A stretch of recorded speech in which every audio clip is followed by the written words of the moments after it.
السلام علیکم ورحمۃ اللہ وبرکاتہ۔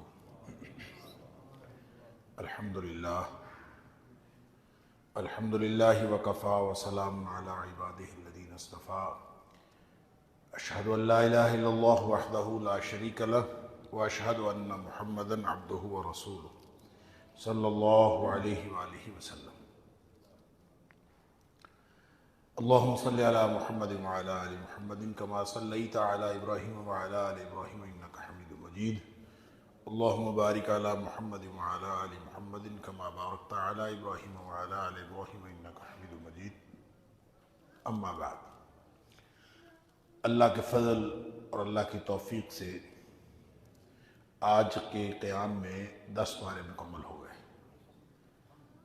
آج سوا پارہ پڑھا گیا، آخری ربع 9ویں پارے کا اور پورا 10واں پارہ۔ جہاں سے آغاز ہوا وہاں سورہ انفال ہے۔ سورہ انفال مکمل پڑھی گئی اور پھر اس کے ساتھ سورہ توبہ کی جو 93 آیات ہیں وہ بھی آج کے پارے میں پڑھی گئی۔ سورہ انفال بھی اور سورہ توبہ بھی مکی صورتیں ہیں اور ان دونوں کا موضوع ملتا جلتا ہے۔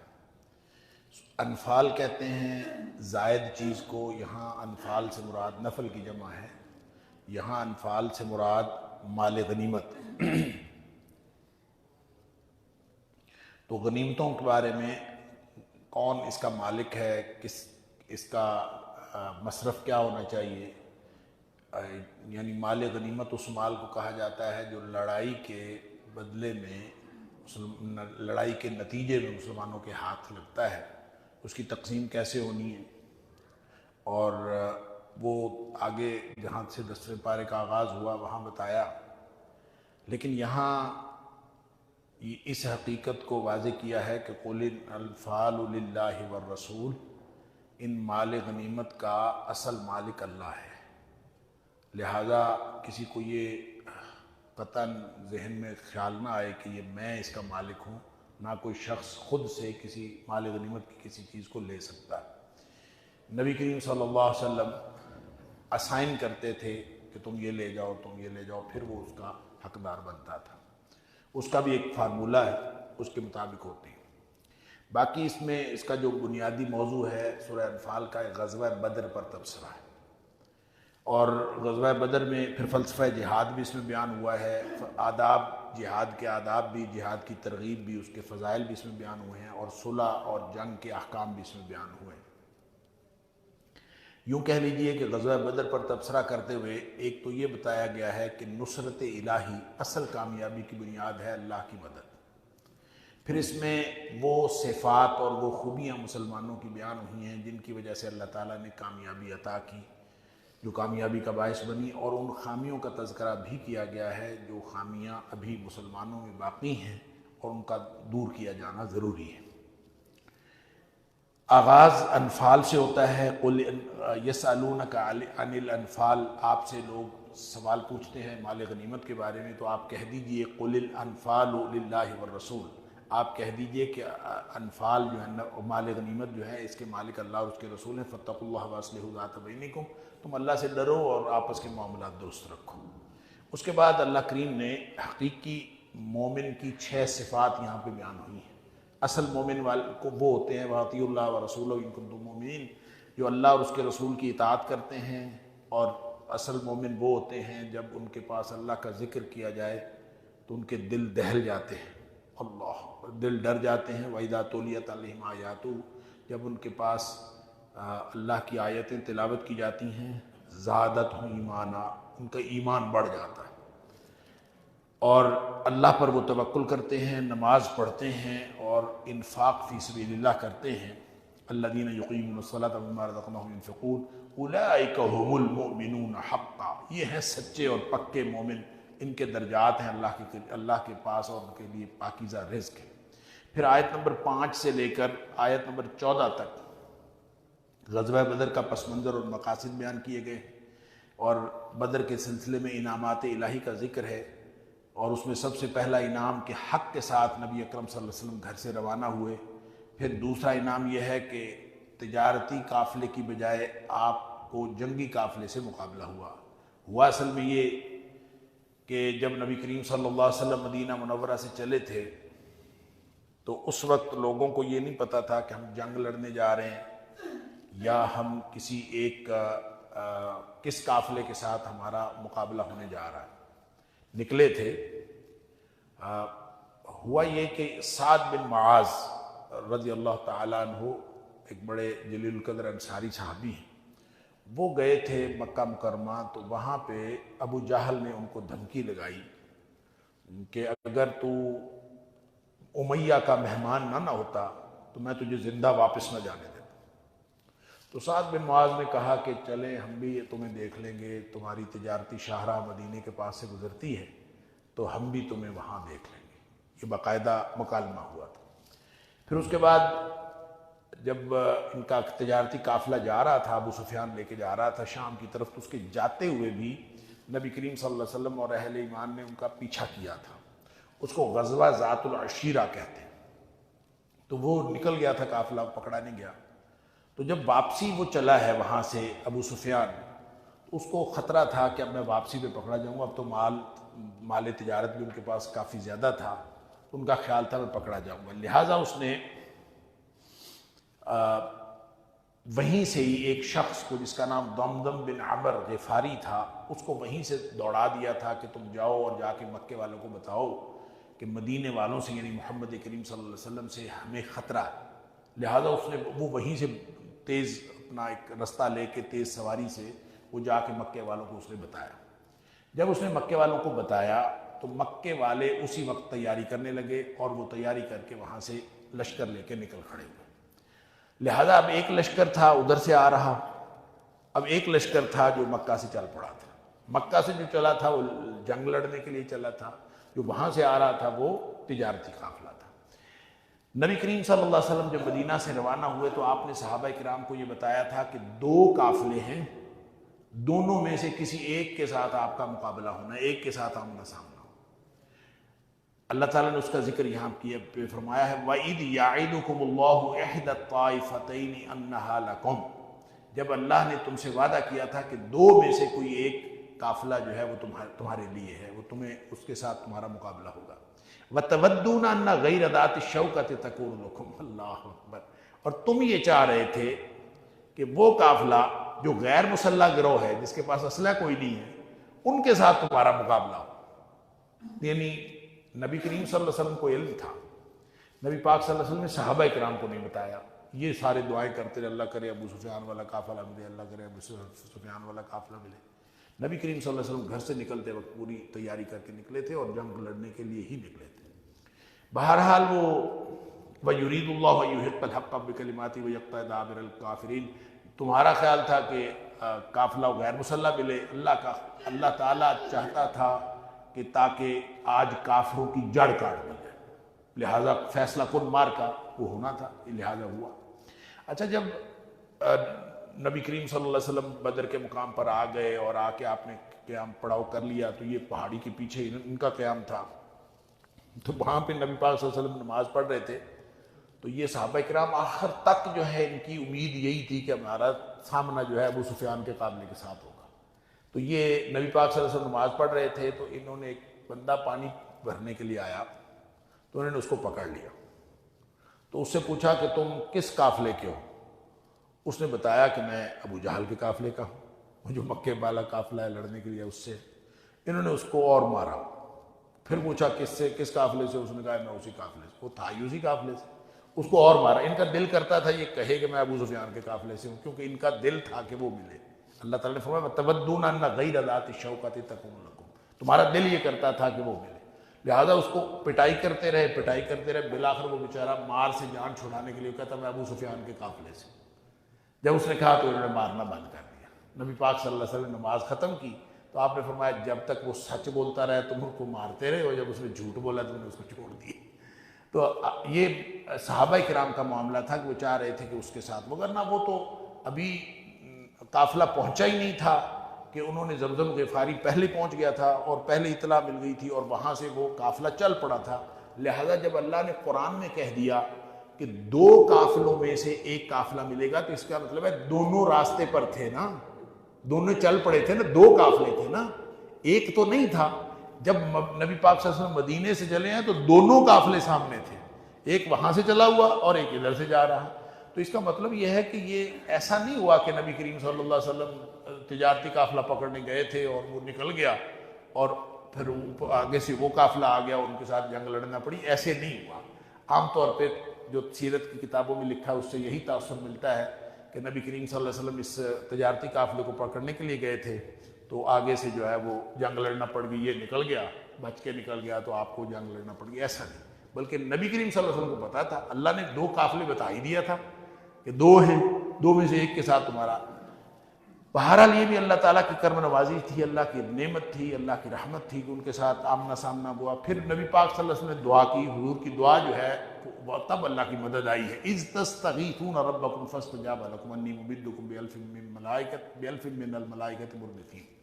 اللہ تعالیٰ فرماتا ہے جب آپ دعا کر رہے تھے تو ہم نے اسی وقت تمہیں کہہ دیا تھا کہ میں فرشتے اتاروں گا، فرشتے تمہاری مدد کریں گے۔ لہٰذا ساتھ اللہ تعالیٰ یہ بھی فرماتا ہے کہ یہ جو فرشتوں والی بات ہے نا، ہم نے اس لیے کہی تھی الا بشرا ولتطمئن به قلوبکم، یہ فرشتوں والی بات تمہیں اس لیے کہی تھی تاکہ تمہارے دل مطمئن ہو جائے۔ جتا تو اللہ نے دینا ہی تھا، اللہ کی نصرت آنی تھی، جیت جانا ہی تھا، فرشتوں کی بات کہہ کے تمہارا دل تگڑا کیا۔ پھر ایک اور انعام یہ ہوا کہ سارے تھکے ہوئے تھے اور ڈرے ہوئے تھے کہ کیا بنے گا، اللہ تعالیٰ نے اونگ مسلط کر دی۔ جب اونگ آتی ہے نا تو یہ اللہ کی رحمت کا مظہر ہوتی ہے۔ انسان کو اونگ آ جائے تو اس کے ساری پریشانیاں دور ہو جاتی ہیں۔ جب اونگ نہیں ہوتی تو انسان چاق و چوبند پریشان ہوتا ہے، ساری چیزیں سوچتے ہیں، جب اس کو نیند آ جاتی ساری پریشانیاں۔ تو اونگ اللہ تعالیٰ نے ان کو وہ مسلط کر دی، ان کی تھکاوٹ بھی دور ہو گئی اور پھر ان کو پریشانی بھی ان کی دور ہو گئی۔ اللہ اکبر۔ پھر کفار کے دلوں میں ان کا روب ڈال دیا، یہ بھی اللہ تعالیٰ کی طرف سے رحمت ہوئی۔ اور پھر دوسری بات، ایک آخری بات یہ ہوئی کہ بارش اللہ تعالیٰ نے برسا دی۔ مسلمان جو تھے یہ اونچی جگہ پہ تھے، وہ نیچی جگہ پہ تھے، تو بارش ہوئی تو مسلمانوں والی جگہ جو تھی وہ تو اور پکی ہو گئی اور معاملہ ان کا جگہ جو ہے ان کے پاؤں جمنے لگے، زیادہ بہتر ہو گئی، اور ان کی طرف کیچڑ ہو گیا اور وہ پریشان ہو گئے۔ یہ اللہ تعالیٰ کی طرف سے بدر کے سلسلے میں خصوصی انعامات ہوئے، ان کا تذکرہ ہے۔ آگے آیت نمبر 15 سے 28 تک تنظیم جہاد، جہاد کس طرح سے کرنا ہے۔ فرمایا کہ جب جہاد کا آغاز ہو جائے تو اس سے منہ نہیں موڑنا۔ یا ایھا الذین آمنوا اذا لقیتم الذین کفروا زحفا فلا تولوهم الادبار۔ اللہ اکبر۔ کوئی شخص اگر ایک دفعہ جہاد پہ چلا گیا، جتنی مرضی بڑی فوج ہے، اب منہ موڑ کے بھاگ نہیں سکتا۔ وَمَن يُوَلِّهِمْ يَوْمَئِذٍ دُبُرَهُ، جو اس دن اپنی پیٹھ پہ پھیر کے بھاگ جائے اس پر اللہ کا غضب نازل ہوتا ہے۔ فرمایا الا متحرفا للقتال او متحیزا، دو جو ہیں وہ یا تو پینترا بدلنا ہو تو تھوڑا سا پیچھا ہٹ کے پینترا بدل کے دوبارہ حملہ کرنا ہو، اس کو کہتے ہیں تحرف، اور یا پھر تحیز، کہ کسی جگہ جا کے پناہ لے کے کسی اور لشکر کے ساتھ مل کے پھر دوبارہ حملہ کرنا ہو۔ تو تحیز اور تحرف، اس کے لیے آدمی پیچھے ہٹ سکتا ہے یا لشکر پیچھے ہٹ سکتا ہے، وگرنہ لڑائی سے جو شخص پیٹھ پھیرے اس پر اللہ کا غضب نازل ہوتا ہے۔ فرمایا فقد باء بغضب من اللہ ومأواہ جہنم۔ اللہ اکبر۔ اس کے اوپر اللہ کا غضب نازل ہوتا ہے اور اس کا ٹھکانہ پھر جہنم ہے، جو اگر میدان جہاد سے فرار ہو جائے۔ اس قدر خوفناک بات ہے۔ لیکن ایک سبحان اللہ، اللہ کی رحمت کی بات میں آپ کو بتاؤں کہ نبی اکرم صلی اللہ علیہ وسلم فرمایا یہ جو کلمہ ہے نا، استغفر اللہ الذی لا الہ الا هو الحی القیوم واتوب الیہ، فرمایا انسان دل سے پڑھ لے، اللہ تعالیٰ کے ساتھ بات ہی کرنی ہے، یا اللہ میں پناہ میں آتا ہوں، استغفر اللہ الذی لا الہ الا هو الحی القیوم واتوب الیہ۔ جب یہ 3 دفعہ کوئی شخص پڑھ لیتا ہے تو اللہ تعالیٰ اس کے سارے گناہ معاف کر دیتا ہے، چاہے وہ میدان جہاد سے فرار ہوا ہو۔ اللہ اکبر۔ یعنی اتنا جس کے اوپر غضب اللہ کا نازل ہوتا ہے پھر بھی وہ۔ اس کے بعد اللہ اور اس کے رسول صلی اللہ علیہ وسلم کی اطاعت کا حکم ہے، یا ایھا الذین آمنوا اطیعوا اللہ واطیعوا الرسول، اطیعوا اللہ ورسولہ، اللہ اور اس کے رسول کی اطاعت کرو، ورنہ کفار کے ساتھ فتنہ عام میں تم بھی شکار ہو جاؤ گے۔ پھر اس کے علاوہ بتایا کہ یا ایھا الذین آمنوا استجیبوا للہ وللرسول، اللہ اور اس کے رسول صلی اللہ علیہ وسلم کی ہر بات مانو جب بھی وہ تمہیں بلائے۔ اس لیے کہ اللہ تعالیٰ جو ہے آدمی اور اس کے دل کے درمیان جو ہے اللہ تعالیٰ حائل ہو جاتا ہے. وَاعْلَمُوا أَنَّ اللَّهَ يَحُولُ بَيْنَ الْمَرْءِ وَقَلْبِهِ. اللہ تعالیٰ آدمی اور اس کے دل کے درمیان حائل ہو جاتا ہے, پردہ بن جاتا ہے, آڑ بن جاتا ہے. اس کا مطلب یہ ہے کہ انسان کی خواہشات اور ہوتی ہیں اور اللہ تعالیٰ موت بھیج دیتا ہے اور درمیان میں آڑ بن جاتی ہے. یا پھر اس کا یہ مطلب ہے کہ اللہ تعالیٰ دلوں کے راز جانتا ہے, انسان کی خواہشات کو اللہ جانتا ہے, آڑ بن جاتا ہے. تیسری بات پھر یہ ہو جاتی ہے کہ انسان کے دل میں دشمن کی کثرت کا خوف ہوتا ہے اور اللہ تعالیٰ آڑ بن کے اس کو خوف کو امن میں بدل دیتا ہے. یہ اللہ تعالیٰ کیونکہ انسان کا دل اللہ کے ہاتھ میں ہے.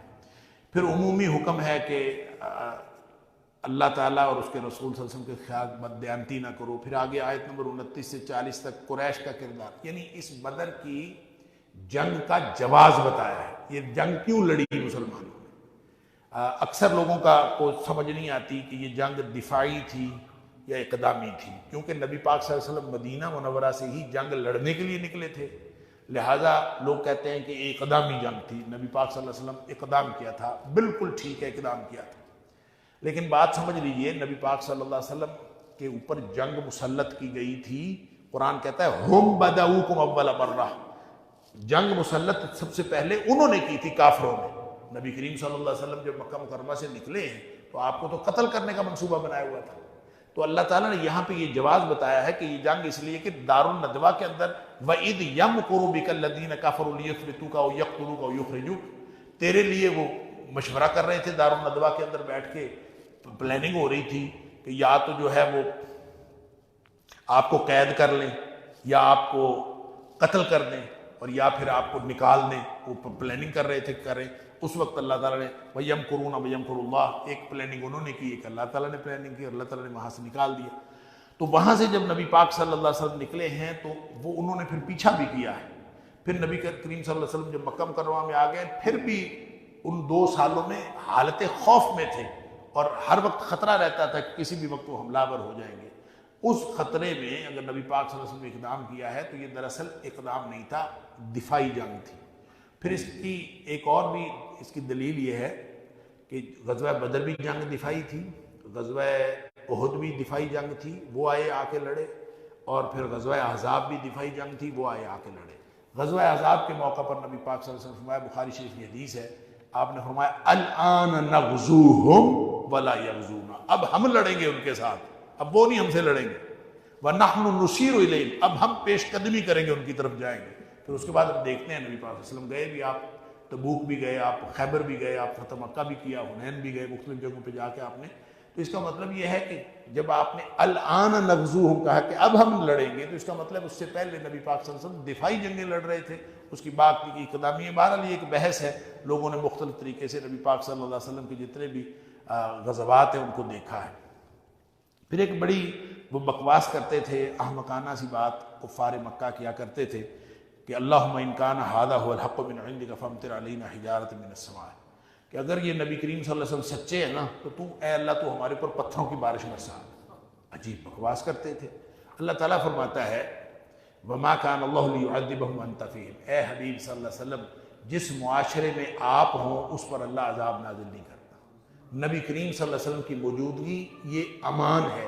اور دوسری صورت امان کی ہے وما کان اللہ معذبہم وہم یستغفرون, اگر کوئی قوم استغفار کرتی ہو تو اللہ اس کے اوپر عذاب نازل نہیں کرتا. لہٰذا یہ 2 باتیں آ گئی, ایک جس معاشرے جس قوم میں نبی کریم صلی اللہ علیہ وسلم ہوں عذاب نازل نہیں ہوتا, دوسرے یہ کہ استغفار کرتے ہیں. تو استغفار تو آج بھی کیا جا سکتا ہے, اور نبی کریم صلی اللہ علیہ وسلم کی تشریف لے اس دنیا سے تشریف لے جانے کے بعد اب ہم نبی کریم صلی اللہ علیہ وسلم کی جو پہلی امان ہے اس سے کیسے فائدہ اٹھا سکتے ہیں؟ نبی کریم صلی اللہ علیہ وسلم کی سنتوں کو زندہ کر کے. جس معاشرے کے اور جس قوم کے اندر نبی کریم صلی اللہ علیہ وسلم کی سنتوں کا احیاء ہو اس معاشرے پر اللہ کا عذاب نازل نہیں ہوتا. اور استغفار کرتے ہو, یہ دونوں صورتیں امان کی موجود ہیں. پھر فرمایا وما کان صلاتهم عند البیت الا مقام وتسلیہ. پھر یہ بدبخت یعنی یہ جواز بتایا جا رہا ہے, قریش کا کردار ایسا تھا اس لیے جنگ کرنا پڑی کہ بیت اللہ کو انہوں نے اکھاڑا بنایا ہوا تھا, اور بیت اللہ کے اندر جو ننگے برہنہ طواف کرتے تھے, اور پھر وہاں پہ جو ان کی نماز تھی, ان کی عبادت تھی, تالیاں پیٹتے تھے, سیٹیاں بجاتے تھے. اندازہ تو کریں کہ کعبہ کے اندر تالیاں بجانا, تالیاں پیٹنا اور سیٹیاں بجانا. تو تو تالیاں پیٹنے اور سیٹیاں بجانے کو عبادت کہنے والے کون ہوتے ہیں؟ آج کل بھی ایک حرکت کرتے ہیں لوگ اور اس کو کہتے ہیں عبادت، اور وقت قوالی میں تالیاں پیٹتے ہیں اور سیٹیاں بجاتے ہیں، تو گویا اسی طرح کی عبادت یہ کرتے تھے۔ فرمایا فذوقوا العذاب بما کنتم تکفرون، یہ تم نے کفر کیا اسی لیے اللہ تعالیٰ نے تمہارے پر یہ عذاب مسلط کیا۔ پھر اللہ تعالیٰ اس پارے کے آخر پہ یہ فرماتا ہے کہ کافرو تم رک جاؤ یا قتل ہونے کی طرح، قل للذین کفروا ان ینتہوا، کہ کافرو رک جاؤ، یغفر لہم ما قد سلف، اگر تم رک جاؤ گے، باز آ جاؤ گے، اللہ تعالیٰ گزشتہ گناہ معاف کر دے، اور اگر نہیں رکتے وقاتلوہم حتی لا تکون فتنۃ یکون الدین کلہ للہ، جب تک اللہ کا دین قائم نہیں ہو جاتا، اللہ کے دین کے غلبے تک جہاد جاری رہے گا۔ آگے پھر 10واں پارہ شروع ہو جاتا ہے، سورۃ انفال ہی جاری ہے، اس میں آیت نمبر 41 سے لے کر آیت نمبر 71 تک صلح اور جنگ کے احکام ہیں، مال غنیمت کس کا حصہ ہے، اور بدر میں جو ابلیس کا کردار ہے اس کا بھی ذکر ہے، اور منافقین اور ابو جہل وغیرہ کا تذکرہ ہے۔ دیکھیں یہاں فرمایا وَاعْلَمُوا أَنَّمَا غَنِمْتُم مِّن شَيْءٍ فَأَنَّ لِلَّهِ خُمُسَهُ وَلِلرَّسُولِ وَلِذِي الْقُرْبَىٰ وَالْيَتَامَىٰ وَالْمَسَاكِينِ وَابْنِ السَّبِيلِ۔ اب یہ دیکھیں حصے اللہ نے تقسیم کر دیے ہیں، یہ جو مال غنیمت ہے، مال غنیمت اصل میں اس لیے زیادہ ڈسکس ہوا کہ نبی کریم صلی اللہ علیہ وسلم کی تشریف آوری سے قبل سابقہ امتوں میں مال غنیمت جائز نہیں تھا۔ مال غنیمت جو ہے یہ صرف حلال کیا گیا ہے نبی کریم صلی اللہ علیہ وسلم کی امت کے لیے، اور پھر چونکہ پہلی دفعہ ہوا تھا تاریخ میں، کبھی کسی نبی کے کسی بھی شریعت میں حلال نہیں تھا، اس لیے اس کے بارے میں لوگوں کا خیال تھا کہ ہمیں ملنا چاہیے، کس کو ملنا چاہیے۔ اللہ تعالیٰ نے تقسیم بتا دی کہ اس کے 5 حصے کیے جائیں گے، اور 5واں حصہ بیت المال کا ہوگا، اور بیت المال جو ہے وہ نبی کے ہاتھ میں ہوتا ہے، خمس اس کو کہتے ہیں، وہ 5واں حصہ جو ہے وہ یتیموں کے لیے، غریبوں کے لیے، مسافروں کے لیے، وہ جس کو بھی نبی پاک صلی اللہ علیہ وسلم جس کو بھی دینا چاہیں وہ دے سکتے ہیں، اور باقی 4 حصے جو ہے مجاہدین کے لیے، اس کے اندر بھی تقسیم ہے کہ سوار کے لیے اتنا ہوگا اور پیادے کے لیے اتنا ہوگا۔ بار یہاں پھر مزید انعامات بدر کا تذکرہ ہے آیت نمبر 42 اور 44 میں، کہ بلندی پہ اللہ تعالیٰ نے تمہیں جگہ دی، خواب میں تمہیں کفار کی قلت دکھائی اور حقیقت میں بھی قلت دکھائی، اور کفار کی نظر میں مسلمانوں کو پہلے تھوڑا دکھایا، پھر جب وہ قریب آ گئے تو ان کو زیادہ دکھایا۔ تھوڑا اس لیے دکھایا کہ وہ جنگ سے بھاگ نہ جائیں، اور جب وہ قریب آ گئے تو پھر ان کو اپنے سے دگنا دکھایا، آل عمران میں ہے۔ تو یوں اللہ تعالیٰ نے انعامات کیے، اور اس طرح اللہ تعالیٰ نے کامیابی عطا فرمائی۔ آگے آیت نمبر 45 میں اور آگے آداب جہاد کی تبلیغ ہے، تعلیم ہے کہ نصرت الہی اللہ کی مدد سے جنگ جیتی جاتی ہے۔ کبھی بھی غزوہ بدر سے لے کر آج تک کوئی ایک جنگ بھی مسلمانوں نے ایسی نہیں جیتی جس میں مسلمان وسائل کے اعتبار سے اور افرادی قوت کے اعتبار سے زیادہ ہوں، کوئی جنگ نہیں جیتی۔ ہمیشہ جنگ وہ جیتی ہے جس میں مسلمان وسائل کے اعتبار سے اور افرادی قوت کے اعتبار سے کم ہو۔ لہذا بتایا یہ جا رہا ہے کہ آپ کی کامیابی کی وجہ اللہ کی مدد ہوتی ہے، اللہ کی مدد لینے کے لیے یہ کام تمہیں کرنے پڑیں گے، ثابت قدمی اختیار کرنی پڑے گی، اور اللہ اور اس کے رسول صلی اللہ علیہ وسلم کی اطاعت کرنی پڑے گی، کثرت الہی سے ذکر کرنا پڑے گا، باہمی اختلافات سے اجتناب کرنا پڑے گا۔ اگر آپس میں اختلاف ہو جائے نا تو ہوا ہی اکھڑ جاتی ہے، پوری جو ہے وہ قوت ختم ہو جاتی ہے، قوت زائل ہو جاتی ہے، اور صبر کے ساتھ ڈٹے رہنا پڑتا ہے۔ وَاصْبِرُوا إِنَّ اللَّهَ مَعَ الصَّابِرِينَ، ڈٹے رہنے والوں کے ساتھ اللہ تعالیٰ کی مدد آتی۔ پھر فرمایا کہ کبر و غرور سے پرہیز کرنا ہے، کبھی ایسے نہیں کرنا کہ ہم تو جناب یہ کر دیں گے، ہم فلاں کر دیں گے، نہیں، عاجزی اختیار کرنی، بلکہ فرمایا کہ جو ریاکاری کرتے ہیں ان جیسی مشابہت بھی اختیار نہیں کرنی، ورنہ جو ہے وہ اللہ تعالیٰ کی مدد رک جاتی ہے۔ اور پھر فرمایا کہ شیطان کا، ابلیس کا کردار دیکھیں، اس نے دھوکہ دیا تھا، وہ بآخر وقت تک کافروں کو کہتا رہا لڑو لڑو لڑو لڑو، کچھ نہیں ہوتا، اور جب اس نے قریب آیا عین میدان جنگ میں، اس نے جب دیکھا کہ جناب ادھر سے فرشتے آئے ہیں اور فرشتے بھی ساتھ لڑ رہے ہیں، فلما ترات الفئتان نکص علی عقبیہ، تو ایڑیوں کے بل پیچھے بھاگ گیا، اور یوں بھاگا، وقال انی بریء منکم انی اری ما لا ترون، کہا کہ مجھے تو وہ کچھ نظر آ رہا ہے جو تمہیں نظر نہیں آ رہا، لہذا میں تو جا رہا ہوں، انی اخاف اللہ، ساتھ کہا مجھے اللہ سے ڈر لگتا ہے۔ بدبخت جب یعنی ویسے نہیں ڈرتا اللہ سے، لیکن جب حالات خوفناک ہوتے ہیں تو ان کو کہے کہ میں اللہ سے ڈرتا ہوں، بھاگ گیا۔ پھر اللہ تعالیٰ نے آگے منافقین کا ذکر کیا ہے کہ منافقین جو ہیں انہوں نے بھی مسلمانوں کو پریشان کرنے کی کوشش کی۔ یقول المنافقون والذین فی قلوبہم مرض غر ہؤلاء دینہم، یعنی لوگ عجیب و غریب باتیں کر رہے تھے کہ دیکھو یہ 313 جو ہیں یہ پھنس جائیں گے، ان کے دین نے ان کو دھوکے میں مبتلا کر دیا، یہ اتنے مشکل صورتحال میں پھنس گئے۔ اللہ، ان کو یہ نہیں پتہ چلا کہ وَمَن يَتَوَكَّلْ عَلَى اللَّهِ فَإِنَّ اللَّهَ عَزِيزٌ حَكِيمٌ، جو اللہ پر بھروسہ کرتا ہے اللہ تعالیٰ غلبے والا، اللہ تعالیٰ کامیابی دیتا ہے۔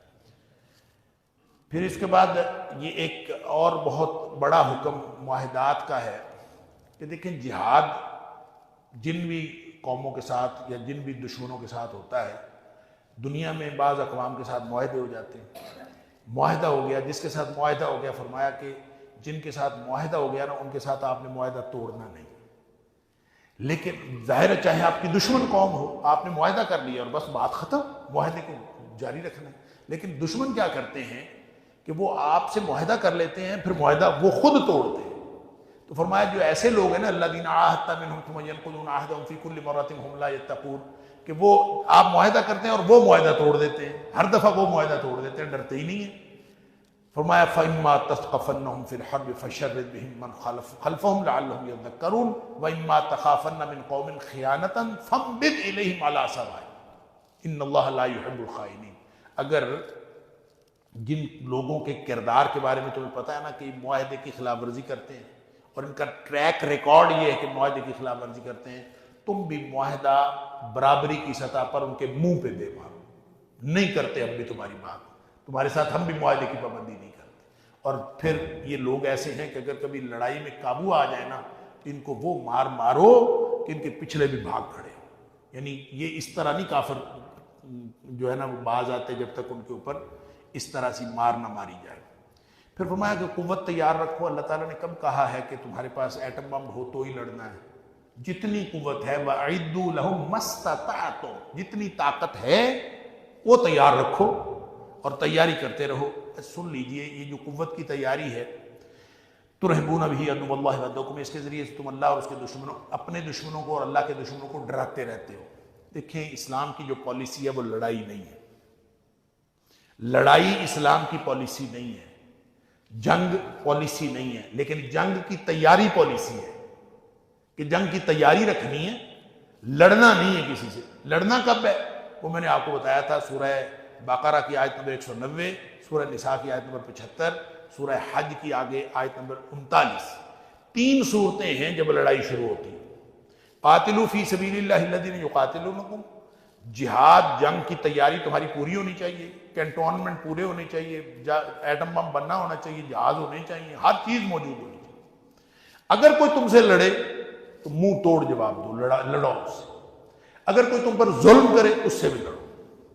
اور تیسری صورت یہ ہے کہ قریبی بستی پر ظلم ہو رہا ہو تو اگر کوئی قریبی بستی سے تمہیں چیخیں سنائی دے رہی ہیں کہ مسلمانوں کی بستی ہے اس کے اوپر ظالم ظلم کر رہے ہیں تو پھر بھی لڑو۔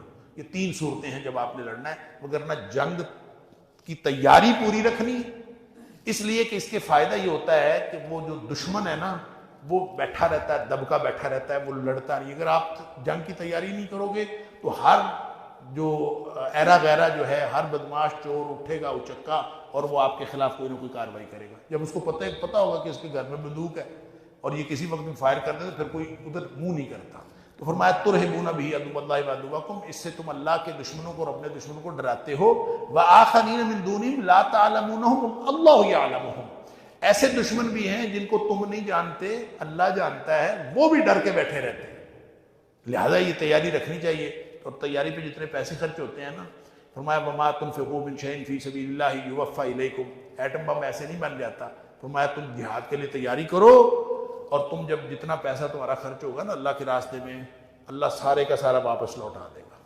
یوفیٰ الیکم وانتم لا تظلمون، کوئی حق نہیں رکھتا، اللہ تعالیٰ سارا واپس دے دے گا، پوری ہو جائیں گی ساری چیزیں۔ لہذا نیت ٹھیک رکھو۔ تو جنگ کی تیاری رکھی، لڑائی پالیسی نہیں ہے۔ لڑائی اس وقت ہے جب وہ لڑے، وہ انیشیٹ کرے۔ انہوں نے انیشیٹ کی، لڑائی شروع ہو گئی۔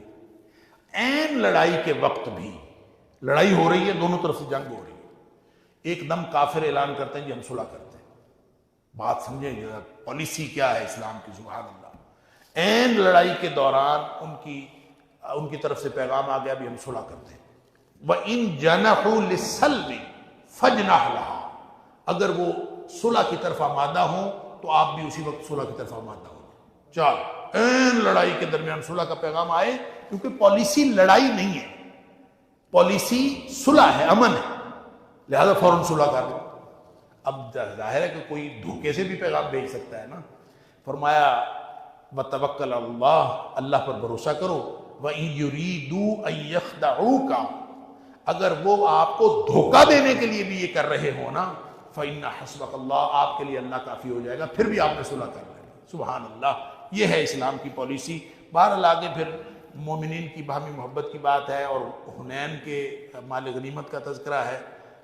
نبی پاک صلی اللہ علیہ وسلم جب غزوہ حنین ہوا ہے نا، غزوہ حنین بہت شدید غزوہ تھا مسلمانوں کے، اس اعتبار سے کہ جب فتح مکہ کے بعد نبی کریم صلی اللہ علیہ وسلم کچھ دن مکہ میں رہے، 19 دن یا اس سے زیادہ، پھر آپ نے طائف کی طرف حملہ کیا، تو 10,000 مسلمان تھے اس وقت جب آپ نے مکہ فتح کیا، تو جب آپ حنین کی طرف جانے لگے تو 12,000 تھے۔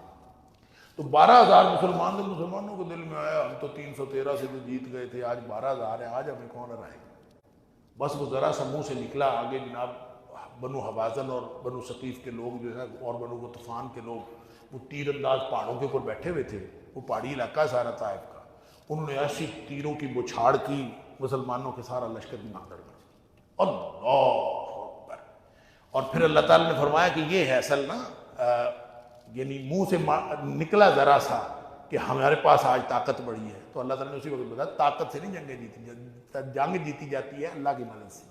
طاقت سے جنگ جیتتا ہے کافر، کافر ہے تو شمشیر پہ کرتا ہے بھروسہ، مومن ہے تو بے تیز بھی لڑتا ہے سپاہی، مومن تو پھر لڑتا ہے، اور جب وہ لڑتا ہے تو اللہ تعالیٰ کی مدد آتی ہے۔ تو بہرحال فرمایا کہ ان کو جنگ کا شوق دلایا کرو، یا ایھا النبی حرض المؤمنین علی القتال، ان کو جنگ کا شوق دلایا کرو کہ اللہ تعالیٰ تمہاری مدد کرے گا، تم اگر 20 ہو تو 200 پر غالب آ جاؤ گے، اگر تم 100 ہو تو 1000 پر غالب آ جاؤ، یعنی یہ تو مسئلہ ہی کوئی نہیں ہے، 10 گنا بڑا لشکر ہو تو آپ اس کے اوپر ٹکرا جاؤ۔ تو جنگ کی تیاری کا نصاب پھر بدل دیا، اللہ تعالیٰ نے فرمایا الآن خفف اللہ علیکم، اب اللہ تعالیٰ نے خفف اللہ عنکم، اللہ تعالیٰ نے تخفیف کر دی ہے۔ پہلے 10 گنا لشکر بھی بڑا ہو تو ٹکرا جانے کا حکم تھا، اب یہ ہے کہ چلیں 10 گنا بڑا ہو تو نہ ٹکرائیں، 2 گنا بڑا ہو نا تو پھر ضرور ٹکرا جائیں، اب پھر انتظار نہیں کرنا جی وہ دشمن بڑا ہے جو کچھ، فرمایا اب تھوڑی سی اللہ تعالیٰ نے یہ تخفیف کر دی ہے۔ پھر آگے اسیران بدر کا تذکرہ، غزوہ بدر میں جو لوگ قید ہوئے تھے نا، ان کو چھوڑ دیا تھا فدیہ لے کر، یا ان کو کہا تھا قیدیوں کو پڑھا دیں یا کچھ اس طرح سے۔ اللہ تعالیٰ نے فرمایا ما کان للنبی ان یکون لہ اسریٰ حتی یثخن فی الارض، نبی کو یہ کرنا نہیں چاہیے تھا، یہ قیدی چھوڑنے نہیں چاہیے تھے یہاں تک کہ خون بہایا جاتا، ٹھیک ہے؟ تریدون عرض الدنیا واللہ یرید الآخرہ، تم دنیا چاہتے ہو اور اللہ آخرت چاہتا ہے۔ یعنی اس آیت کا مطلب اکثر لوگوں نے یہ سمجھا ہے کہ نبی کریم صلی اللہ علیہ وسلم نے ان کو چھوڑ کر غلطی کی، اور اللہ تعالیٰ نے یہاں پہ اس کو غلطی کا اظہار فرمایا، ایسا نہیں ہوا۔ نبی کریم صلی اللہ علیہ وسلم نے کچھ غلط نہیں کیا، نبی پاک صلی اللہ علیہ وسلم تو اللہ کی مرضی کے بغیر کرتے کچھ نہیں تھے، وما ینطق عن الہویٰ ان ہو الا وحی یوحیٰ، نبی کریم صلی اللہ علیہ وسلم نے کوئی غلط نہیں کیا۔ یہ آیت دراصل خطاب ہے کافروں کو، اب ذرا سمجھیں، ما کان للنبی ان یکون لہ اسریٰ حتی یثخن فی الارض، ان کو کافروں کو کہا جا رہا ہے کہ نبی کے لیے تو یہ حکم تھا کہ وہ تو جو قیدی آتے ان کو تہ تیغ کر دینا تھا۔ تریدون عرض الدنیا، تم دنیا کا فائدہ چاہتے ہو، کافرو تم دنیا کا فائدہ چاہتے ہو، واللہ یرید الآخرہ، اللہ آخرت کا فائدہ چاہتا ہے، لہذا ہو تو یہ جانا تھا لولا کتاب من اللہ سبقا، اللہ کی طرف سے ایک بات پہلے سے لکھی نہ جا چکی ہوتی، لمسکم فیما اخذتم عذاب عظیم، تو جو کچھ ہوا ہے نا، یہ جو تمہارے قیدی ان کے پاس تھے، تو تمہیں یہاں سے سخت سزا ملتی، اور جو انہوں نے چھوڑ دیے ہیں یہ گویا ایک اللہ کا فیصلہ تھا جس کی وجہ سے وہ چھوڑ دیے ہیں، لہٰذا اس میں یہ نہیں سمجھنا چاہیے کہ نبی پاک صلی اللہ علیہ وسلم نے کوئی غلطی کی، کوئی غلطی نبی پاک صلی اللہ علیہ وسلم نے کی۔ آگے آیت نمبر 72 سے 75 تک اینڈ تک جو ہے وہ اہل ایمان کو بشارتیں دی گئی ہیں۔ آگے سورہ توبہ ہے، سورہ توبہ کے اور سورہ انفال کے درمیان بسم اللہ الرحمن الرحیم نہیں لکھی جاتی، کیوں نہیں لکھی جاتی اللہ کو معلوم، نازل نہیں ہوئی۔ یہاں سے یہ پتہ چلتا ہے کہ ہر سورت کے ساتھ بسم اللہ الرحمن الرحیم نازل ہوئی ہے، اس کے ساتھ نازل نہیں ہوئی یہاں نہیں لکھی جاتی، لہذا جہاں نازل ہوئی ہے، جہاں لکھی ہوئی ہے، وہاں سے پڑھنا لازم ہے، اور جہاں پہ نہیں ہے وہاں پہ صرف اعوذ باللہ من الشیطان الرجیم پڑھنا لازم ہے، بسم اللہ پڑھنا لازم نہیں۔ پھر لوگوں نے یہ بھی اس کی توجیہات کی ہیں کہ ان دونوں کے مضامین ایک جیسے ہیں، تو اس لیے بھی پھر ایک یہ بھی توجیہ کی ہے کہ یہاں پہ اللہ تعالیٰ کے غصے کا اظہار ہے، براۃ من اللہ ورسولہ الی الذین عاہدتم، اللہ تعالیٰ کے غصے کا اظہار ہے کہ پہلے جو مرحلاتی اور ہنگامی احکام جہاد کے تھے اب حتمی احکام ہے، اس کے اندر 4 مہینے کی مہلت دے دی، فرمایا کہ جو لوگ یہاں حجاز میں رہتے ہیں نا 4 مہینے کے اندر یا مسلمان ہو جائیں یا یہاں سے نکل جائیں۔ اور یہ نبی کریم صلی اللہ علیہ وسلم نے 9 ہجری کو جب حج ہوا ہے نا، تو نبی کریم صلی اللہ علیہ وسلم نے حضرت ابوبکر صدیق رضی اللہ تعالیٰ عنہ کو یہ دے کے بھیجا تھا کہ آپ وہاں پہ اعلان کر دیں عید الاضحیٰ والے دن جس دن قربانی ہوتی ہے، اس کو کہا ہے یوم الحج الاکبر، کہ جو یوم النحر ہے نا قربانی والا دن، اس دن جو ہے وہ اس کو حج اکبر والا دن کہا ہے۔ ہم اس کو حج اکبر کہتے ہیں، جب جمعے والے دن عید آ جائے تو کہتے ہیں حج، جمعے والے دن آ جائے ہم کہتے ہیں حج اکبر ہے، ایسے فضول خیال ہے، حالانکہ یہاں اللہ تعالیٰ نے حج اکبر اس کو کہا ہوا ہے۔ ویسے اگر حج اکبر کہیں تو حج اکبر حج کو کہتے ہیں، حج اصغر عمرے کو کہتے ہیں، لہٰذا حج اکبر میں جو یوم النحر تھا اس دن نبی پاک صلی اللہ علیہ وسلم کا یہ اعلان حضرت علی رضی اللہ عنہ، حضرت ابوبکر صدیق رضی اللہ عنہ نے اعلان کر دیا کہ 4 مہینے کی مہلت ہے، جس نے دین قبول کرنا ہے کر لے، اور جس نے جانا ہے نکل جائے یہاں سے۔ اور 4 کے مہینے کے بعد یہ جو 5ویں آیت ہے اس کو آیت سیف کہا جاتا ہے، تلوار والی آیت۔ فَإِذَا انْسَلَخَ الْأَشْهُرُ الْحُرُمُ، جب یہ 4 مہینے گزر جائیں گے، فَاقْتُلُوا الْمُشْرِكِينَ حَيْثُ وَجَدتُّمُوهُمْ وَخُذُوهُمْ وَاحْصُرُوهُمْ، جہاں ملیں پکڑ کے ان کو تہہ تیگ کر دیں۔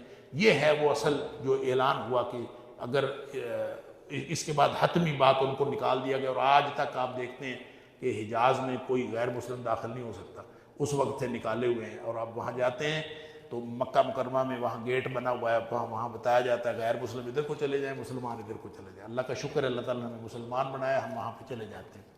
آگے آیت نمبر 6 سے 24 تک معاہدہ حدیبیہ کے تناظر میں سورہ انفال بدر پر تبصرہ ہے نا، تو سورہ ویسے بنیادی موضوع تو جہاد ہی ہے، سورہ توبہ کا بنیادی موضوع بھی جہاد ہے، یہاں پہ غزوہ تبوک پر تبصرہ ہے۔ تو بہرحال اس میں پھر معاہدہ توڑنے والوں کے خلاف لڑنے کی یہاں بھی بات کی گئی ہے آیت نمبر 12 میں، کہ جو معاہدہ توڑتے ہیں ان کے خلاف لڑو۔ پھر مشرکین عرب جو ہیں ان کے فخر و ناز کا جواب کہا گیا ہے کہ دیا جائے، اور جہاد اور ہجرت میں محبتیں آڑے نہ آئیں۔ اللہ بہت اہم حکم بتایا، یا ایھا الذین آمنوا لا تتخذوا آباءکم واخوانکم اولیاء ان استحبوا الکفر علی الایمان، تمہارا چاہے باپ ہو چاہے بیٹے ہوں، جتنی مرضی محبت ہو، جب دین کا معاملہ ہو تو کوئی محبت آڑے نہیں آنی چاہیے۔ اگر انہوں نے کفر کو پسند کیا ایمان کی بجائے، ان کے خلاف لڑو۔ اللہ نبی کریم صلی اللہ علیہ وسلم کا جب بدر کے موقع پر رشتہ دار تھے سامنے، اور جب جنگ ختم ہو گئی تو آپ کے بیٹے حضرت ابوبکر صدیق رضی اللہ عنہ کے بیٹے عبد الرحمن، وہ ادھر سے جنگ لڑ رہے تھے، یہ ادھر سے لڑ رہے تھے، بعد میں مسلمان ہو گئے۔ تو کہا کہ ابا جی آپ جنگ میں میرے سامنے کئی دفعہ آئے تھے تو میں نے آپ کو چھوڑ دیا۔ انہوں نے کہا بیٹا تو میرے سامنے آج تک میں نے نہیں چھوڑنا تھا، اس لیے کہ میں اللہ کے لیے لڑ رہا تھا اور تو اپنے لیے لڑ رہا تھا، تو نے چھوڑا۔ اسی طرح اور بھی ہر ایک نے اپنے قریبی رشتہ داروں کو قتل کیا، اور یہ اس طرح نہیں ہوتا۔ یہ اللہ تعالیٰ فرماتا ہے کہ اگر انہوں نے کفر کو پسند کیا ہے، تم نے ایمان کو پسند کیا، تو معاملہ کفر اور ایمان کا، پھر خون کی رشتہ داری کوئی حیثیت نہیں رکھتی۔ پھر محبتوں میں اولین ترجیح کی بات کی ہے، دنیا میں جتنی محبتیں ہیں سب کا اللہ تعالیٰ نے ذکر کیا ہے، باپ دادا پردادا اوپر تک محبت، بیٹا پوتا پڑپوتا نیچے تک محبت، بھائیوں کی برادری کی محبت، سسرالی رشتہ داروں کی محبت، مال تجارت ہر چیز کی محبت۔ فرمایا ان ساری چیزوں میں سے، یا تمہارے گھروں کی محبت، ان ساری چیزوں میں سے کوئی ایک چیز اگر اللہ اور اس کے رسول صلی اللہ علیہ وسلم کی محبت سے زیادہ ہے نا، تو پھر انتظار کرو اللہ کا عذاب کب آتا ہے، پھر عذاب آ جائے گا۔ پھر یہاں غزوہ حنین کا پھر خاص طور پر ذکر ہے، فتح مکہ کے بعد 2 ہفتے بعد ہوا تھا۔ میں نے لقد نصرکم اللہ فی مواطن کثیرۃ ویوم حنین، اللہ نے تمہاری مدد کی، یوم حنین کو بھی مدد کی، سبحان اللہ۔ اور فرمایا اذ اعجبتکم کثرتکم فلم تغن عنکم شیئا وضاقت علیکم الارض بما رحبت، اس دن تمہاری کثرت نے تمہیں ایک دم جو ہے نا کیا تھا کہ تم اپنی کثرت کی وجہ سے جیت جاؤ گے۔ پھر تمہارے ساتھ وہ ہوا کہ زمین اپنی کشادگی کے باوجود تنگ پڑ گئی، اور پھر اس پر نبی پاک صلی اللہ علیہ وسلم ڈٹے رہے وہاں پہ، جب لوگ بھاگ گئے ادھر ادھر، بھگدڑ مچ گئی، نبی کریم صلی اللہ علیہ وسلم ڈٹے رہے اور آپ یہ کہتے رہے کہ انا نبی لا کذب وانا ابن عبد المطلب، نبی پاک صلی اللہ علیہ وسلم یہ کہتے تھے، لوگوں کو بدلاتے تھے ادھر آ جاؤ، اور آپ ڈٹے رہے کہ میں نبی ہوں، اس میں کوئی جھوٹ والی بات نہیں ہے، اس میں غلط کچھ کوئی بات نہیں ہے، حق یہ ہے کہ میں نبی ہوں اور میں عبد المطلب کا پوتا ہوں اور میں ڈٹا ہوا ہوں۔ اور نبی کریم صلی اللہ علیہ وسلم ڈٹے رہے، آہستہ آہستہ لوگوں کے دلوں میں بھی بات آئی، پھر آ گئے، پھر اللہ تعالیٰ نے اس میں ثم انزل اللہ السکینۃ علی رسولہ وعلی المؤمنین وانزل جنودا لم تروها وعذب الذین کفروا وذلک جزاء، اللہ تعالیٰ کی مدد آئی تو پھر اللہ تعالیٰ نے کامیابی دے دی اور فتح دے دی۔ پھر آگے مزید حتمی احکام کی مزید وضاحت ہے کہ مشرکین جو ہے آئندہ حرم کے قریب کبھی نہ آئیں، فلا یقرب المسجد الحرام، جو آج تک وہ مسجد حرام کے قریب نہیں آتے، ہاں البتہ حتیٰ یؤتوا الجزیۃ عن ید وہم صاغرون، اسلامی مملکت میں اگر انہوں نے رہنا ہے تو نکے بن کے رہیں اور پھر اپنا جزیہ بھی دیا کریں۔ آگے آیت نمبر 29 سے 35 تک یہود و نصارہ سے جہاد کا تذکرہ ہے، اور پھر یہ فرمایا کہ یہ جو یہودی ہیں نا، انہوں نے اپنے درویشوں کو اور علماء کو اللہ کے علاوہ رب بنایا ہوا، اربابا من دون اللہ، اللہ کے علاوہ انہوں نے رب بنایا ہوا۔ تو یہ وہ آیت تھی جو سنی عدی بن حاتم نے، جو عیسائی تھے، بعد میں مسلمان ہو گئے رضی اللہ تعالی عنہ، تو آ گئے نبی پاک صلی اللہ علیہ وسلم کے پاس، آ کے انہوں نے کہا جی ہم نے تو رب نہیں بنایا ان کو، تو آپ کیسے کہتے ہیں کہ رب بنایا؟ تو نبی کریم صلی اللہ علیہ وسلم ترمذی شریف کے حدیث سے آپ نے فرمایا کہ جب آپ کے مولویوں نے اور آپ کے درویشوں نے اللہ کی حلال کردہ چیزوں کو حرام ٹھہرایا اور اللہ کی حرام کردہ چیزوں کو حلال ٹھہرایا، یعنی اللہ کی شریعت کے خلاف مولویوں نے فتوے دیے اور لوگوں نے ان کی بات مان لی، ایسا نہیں کیا؟ انہوں نے کہا ہاں یہ تو کیا ہے۔ فرمایا ذالک عبادت ہوئی، یہی ان کی بندگی کرنا ہے، یہی ان کو رب سمجھنا ہے۔ اس لیے جو لوگوں کے خود من گھڑت بنائے ہوئے فتوے ہیں ان کے اوپر نہیں چلنا چاہیے، اللہ اور اس کے رسول صلی اللہ علیہ وسلم کی بات ماننی چاہیے۔ پھر فرمایا کافروں کے ساتھ جو ہے وہ سختی کرو، اور دین غالب ہونے کے لیے آیا ہوا، الذی ارسل رسولہ بالہدی ودین الحق، یہ مغلوب ہونے کے لیے نہیں آیا۔ پھر آیت نمبر 38 سے 127 تک لمبا بیان ہے غزوہ تبوک کا، جو میں نے عرض کیا کہ غزوہ تبوک کے اوپر تبصرہ ہے، اور غزوہ تبوک چونکہ جیش الاسرت کہلاتا ہے، مسلمانوں کا انتہائی مشکل غزوہ تھا، اور فصلیں پکی ہوئی تھیں، گرمی کا موسم تھا، جانے کو کسی کا دل نہیں کرتا تھا، لمبا سفر تھا، اس کو جیش الاسرت کہا گیا۔ تو منافقین چونکہ جہاد کے موقع پر ہمیشہ ہی ایکسپوز ہو جاتے ہیں، تو اس موقع پر زیادہ ایکسپوز ہوئے۔ منافق آ کے نبی پاک صلی اللہ علیہ وسلم سے معذرتیں کر رہے تھے، کو اپنے اپنے بہانے بنا کے جی میں نہیں جا سکتا، فلاں مسئلہ ہے، فلاں مسئلہ ہے۔ نبی پاک صلی اللہ علیہ وسلم کو اجازت دے دی، اگرچہ اللہ تعالیٰ نے ان کو آگے منافقین کو یہ کہا ہے کہ تم جو نہیں گئے نا بہانے بنا کے، تم سمجھ رہے ہو تم کامیاب ہو گئے ہو، اللہ نے پسند ہی نہیں کیا کہ تم نبی کے ساتھ جاؤ، یہ تمہاری بدبختی ہے کہ تم ساتھ نہیں جا سکے۔ اللہ اکبر۔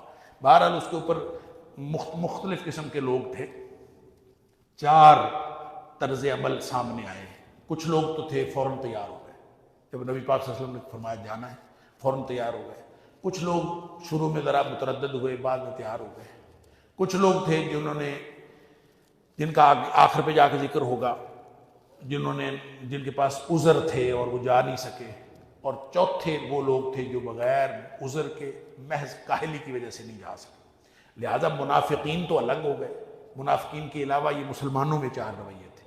تو جو لوگ تیار ہو گئے، چاہے شروع میں فوراً تیار ہو گئے، یہ بعد میں تردد کر کے بعد تیار ہو گئے، یہ تو بچ گئے۔ رہ گئے وہ جو عذر والے تھے، ان کے بارے میں نبی کریم صلی اللہ علیہ وسلم، یہاں قرآن کہتا ہے کہ یہ بیچارے آتے تھے، کہتے تھے کوئی آ کے سواری مانگتا تھا، آ کے کہتا تھا اللہ کے رسول صلی اللہ علیہ وسلم ہمارے پاس سواری کوئی نہیں ہے، آپ ہمیں سواری دے دیں، اس کو بیٹھ کے ہم بھی جانا چاہتے ہیں۔ نبی پاک صلی اللہ علیہ وسلم فرماتے تھے قلت لا اجد ما احملکم علیہ تولوا واعینہم تفیض من الدم، وہ بیچارے سواری کوئی نہیں ملتی، کوئی چیز نہیں ہے، تو واپس جاتے ہوئے روتے ہوئے گھروں کو گئے کہ ہم جا نہیں سکتے۔